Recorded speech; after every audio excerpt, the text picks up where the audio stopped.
आकाशवाणी रांची से प्रस्तुत है प्रादेशिक समाचार।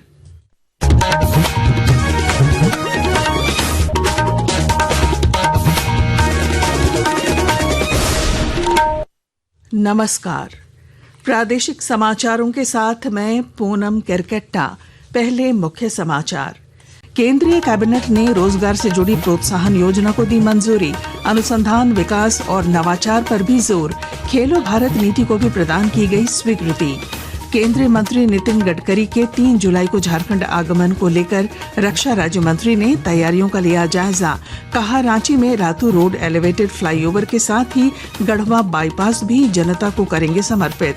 झारखंड अधिविद्य परिषद जैक ने जारी किया 11वीं का परीक्षा परिणाम। परीक्षा में करीब 3.5 लाख विद्यार्थी हुए थे शामिल। झारखंड में मानसून ने तोड़ा पिछले 4 वर्षों का रिकॉर्ड। जून महीने में अब तक सामान्य से 84% अधिक हुई वर्षा।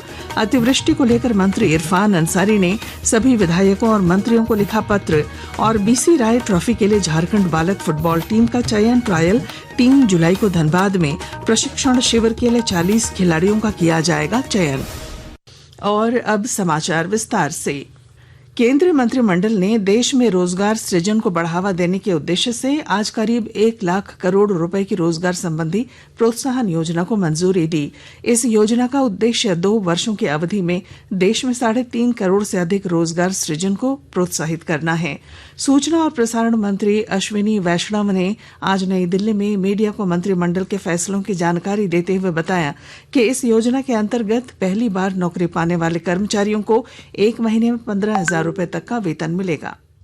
फर्स्ट टाइमर्स के लिए 1 महीने की सैलरी के बराबर subsidy up to a limit of maximum 15,000 rupees ये दी जाएगी, जो कि 2 इंस्टॉलमेंट्स में होगी, 6 महीने और 12 महीने के बाद में दी जाएगी। इससे एम्प्लॉयर्स को, कंपनीज को they will be encourage to hire the first time. दूसरा इसका पार्ट है जो सस्टेन्ड एम्प्लॉयमेंट देते हैं 2 साल के लिए, every month 3,000 rupees per month पर एम्प्लॉय, ये एक सपोर्ट मिलेगा। और जो मैन्युफैक्चरिंग इंडस्ट्रीज हैं उसमें यही सपोर्ट 4 साल के लिए मिलेगा। श्री वैष्णव ने बताया कि केंद्रीय मंत्रिमंडल ने 1 लाख करोड़ रुपए के कोष के साथ अनुसंधान, विकास और नवाचार योजना को भी मंजूरी दी है। केंद्रीय सड़क परिवहन और राजमार्ग मंत्री नितिन गडकरी 3 जुलाई को झारखंड के 1 दिवसीय दौरे पर आएंगे। इस सिलसिले में आज रांची में रक्षा राज्य मंत्री संजय सेठ ने बताया कि केंद्रीय मंत्री नितिन गडकरी 3 जुलाई को दिल्ली से उड़ान भरकर सुबह 10 बजे रांची आएंगे और रातू रोड एलिवेटेड फ्लाईओवर का उद्घाटन करेंगे। देश में सड़क, 4 लेन, रिंग रोड, पुल, पुलिया की तस्वीर बदलने वाले हैं और जिन्होंने शेर शाह सूरी के नाम को सदा के लिए मिट्टी में मिला दिया, ऐसे नितिन गडकरी जी का आगमन परसों रांची में होने जा रहा है। 400 करोड़ की लागत से जो पहला एलिवेटेड रोड झारखंड का बन रहा है उसका शुभ उद्घाटन करने वाले हैं। इस दौरान संजय सेठ ने रांची नगर निगम की कार्यप्रणाली पर सवाल उठाए। उन्होंने कहा कि रांची नगर निगम अब जल कर पर 5% अतिरिक्त कर वसूलने की योजना बना रही है, जो आम जनता के लिए बोझ बनता जा रहा है। इस बीच पलामू के सांसद बीडी राम ने बताया कि पलामू संसदीय क्षेत्र में शंखा से खजूरी तक सड़क का निर्माण कार्य पूरा हो चुका है। केंद्रीय सड़क एवं परिवहन मंत्री नितिन गडकरी 3 जुलाई को इस सड़क का उद्घाटन करेंगे। मैं जब से राजनीतिक क्षेत्र में आया और लोगों के बीच घूमना शुरू किया, तब से जनता की ये मांग थी कि गढ़वा शहर की जो यातायात व्यवस्था है, जो घंटों जाम लगा रहता है, उसको देखते हुए आप इस सोच पहल करें और गढ़वा बाईपास बनवाने का कार्य करें। आज ये कार्य संपादित हो चुका है और आदरणीय नितिन गडकरी जी का भी गढ़वा में पदार्पण हो रहा है। राज्य में नक्सलवाद के खिलाफ अभियान और तेज करने का फैसला किया गया है। इस सिलसिले में सीआरपीएफ आईजी और आईजी ऑपरेशंस की अध्यक्षता में आज रांची में समीक्षा बैठक आयोजित की गई। इस दौरान क्षेत्र में सक्रिय माओवादियों और स्प्लिंटर ग्रुप्स पर कड़ी नजर रखने और उन्हें मदद पहुंचाने वालों के खिलाफ कार्रवाई करने का निर्देश दिया गया। आकाशवाणी के ताजा तरीन समाचारों के लिए आप हमारी वेबसाइट newsonair.gov.in पर लॉग ऑन कर सकते हैं। ताज़ा समाचार X handle @AIR news alerts और Facebook page all India radio news पर भी उपलब्ध है। आप प्रादेशिक समाचार एकांश के X handle @AIR news _Ranchi और Facebook page Akashvani news Ranchi, Instagram page तथा YouTube channel AIR news Ranchi पर भी हमारे बुलेटिन सुन सकते हैं। प्रादेशिक समाचार आप आकाशवाणी रांची से सुन रहे हैं।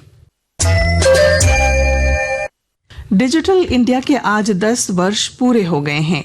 हजारीबाग में भी डिजिटल इंडिया अभियान लोगों की दिनचर्या का हिस्सा बन गया है और जानकारी दे रहे हैं हमारे संवाददाता। भारत ने बीते 10 वर्षों में डिजिटल इंडिया अभियान के जरिए खुद को दुनिया की डिजिटल राजधानी के रूप में स्थापित कर लिया है। 1 जुलाई 2015 को प्रधानमंत्री नरेंद्र मोदी द्वारा शुरू की गई इस महत्वाकांक्षी योजना ने देश के करोड़ों नागरिकों को तकनीक से जोड़ा है। हजारीबाग में भी डिजिटल इंडिया का जाल दूर तलक तक बिछ चुका है। सब्जी वाले से लेकर बड़े बड़े व्यवसायी डिजिटल इंडिया का लाभ ले रहे हैं, जिससे फर्जीवाड़ा और बिचौलियों की भूमिका घटी है। गौरव प्रकाश, आकाशवाणी समाचार, हजारीबाग। रेल मंत्री अश्विनी वैष्णव ने आज रेल वन ऐप का शुभारंभ किया। यह सभी रेल यात्री सेवाओं के लिए वन स्टॉप समाधान है। नई दिल्ली में centre for railway information system के स्थापना दिवस पर उन्होंने कहा कि रेल अधिकारियों का पूरा ध्यान यात्रियों की सुरक्षा पर होना चाहिए। हमारा सबसे पहला कमिटमेंट रहना चाहिए हमारे गरीब परिवारों के प्रति। Safe, comfortable travel, affordable travel कर सकें, उनका ध्यान रखना रेल परिवार की तरफ से उनके लिए बहुत महत्वपूर्ण हमारी जिम्मेदारी बनती है। आज रेल वन ऐप का आरंभ होना उसी भावना के तहत है। कैसे लोगों को टिकट की खिड़की पे चक्कर न काटना पड़े, वहां लंबी लंबी लाइनों में खड़ा न रहना पड़े। रिजर्व टिकट आज भी IRCTC पहले की तरह करता रहेगा। IRCTC और क्रिस दोनों साथी हैं। क्रिस अनरिजर्व टिकट करेगा, जो कि आज तक खिड़की से होता था। झारखंड एकेडमिक काउंसिल जैक ने 11वीं कक्षा के परीक्षा परिणाम जारी कर दिए हैं। विद्यार्थी आधिकारिक वेबसाइट jackresults.com या jack.jharkhand.gov.in पर जाकर अपना रिजल्ट ऑनलाइन चेक कर सकते हैं। यह परीक्षा मई में हुई थी और राज्य भर के करीब 3.5 लाख विद्यार्थी इसमें शामिल हुए थे। राज्य में मानसून ने पिछले 4 वर्षों का रिकॉर्ड तोड़ दिया है। मौसम वैज्ञानिक अभिषेक आनंद ने बताया कि जून महीने में अब तक सामान्य से 84% अधिक वर्षा हुई है, जो पिछले 4 साल में सबसे अधिक है। जून में काफी अच्छी बारिश हम लोगों को देखने को मिली है और हाल के सालों में इतनी अच्छी बारिश नहीं देखने को मिली है। 2020-21 में भी बहुत अच्छी बारिश थी, बट 22 से लेकर 24 तक में जून में मानसून थोड़ा सा बेरुखा ही रहा। झारखंड से कम बारिश हो रही थी, बट इस बार तो काफी रिकॉर्ड तोड़े हैं बारिश ने और काफी अच्छी बारिश हम लोग को देखने को मिली है। इधर राज्य में अतिवृष्टि से हुए नुकसान को लेकर राज्य सरकार गंभीर है। आपदा प्रबंधन मंत्री इरफान अंसारी ने राज्य के सभी विधायकों और मंत्रियों को पत्र लिखकर अतिवृष्टि के कारण जान माल की क्षति का त्वरित आकलन कर राज्य सरकार तक रिपोर्ट भेजने की अपील की है। धनबाद के बिरसा मुंडा स्टेडियम में झारखंड जूनियर फुटबॉल बालक टीम का चयन ट्रायल 3 जुलाई को आयोजित किया गया है। इस ट्रायल के आधार पर प्रशिक्षण शिविर के लिए 40 बालकों का चयन किया जाएगा। प्रशिक्षण शिविर के बाद इन्हीं 40 प्रशिक्षुओं में से झारखंड टीम का गठन किया जाएगा, जो आगामी 20 जुलाई से अमृतसर में होने वाली BC रॉय ट्रॉफी प्रतियोगिता में भाग लेगी। और अब बुलेटिन के आखिर में मुख्य समाचार एक बार फिर। केंद्रीय कैबिनेट ने रोजगार से जुड़ी प्रोत्साहन योजना को दी मंजूरी। अनुसंधान, विकास और नवाचार पर भी जोर। खेलो भारत नीति को भी प्रदान की गई स्वीकृति। केंद्रीय मंत्री नितिन गडकरी के 3 जुलाई को झारखंड आगमन को लेकर रक्षा राज्य मंत्री ने तैयारियों का लिया जायजा। कहा, रांची में रातू रोड एलिवेटेड फ्लाईओवर के साथ ही गढ़वा बाईपास भी जनता को करेंगे समर्पित। झारखंड अधिविद्य परिषद जैक ने जारी किया 11वीं का परीक्षा परिणाम। परीक्षा में करीब 3.5 लाख विद्यार्थी हुए थे शामिल। झारखंड में मानसून ने तोड़ा पिछले 4 वर्षों का रिकॉर्ड। जून महीने में अब तक सामान्य से 84% अधिक हुई वर्षा। अतिवृष्टि को लेकर मंत्री इरफान अंसारी ने सभी विधायकों और मंत्रियों को लिखा पत्र। और BC राय ट्रॉफी के लिए झारखंड बालक फुटबॉल टीम का चयन ट्रायल 3 जुलाई को धनबाद में प्रशिक्षण शिविर के लिए 40 खिलाड़ियों का किया जाएगा चयन। और इसके साथ ही आकाशवाणी रांची से प्रादेशिक समाचार का ये बुलेटिन समाप्त हुआ। अगला प्रादेशिक समाचार बुलेटिन कल सवेरे 8:30 बजे प्रसारित किया जाएगा। नमस्कार।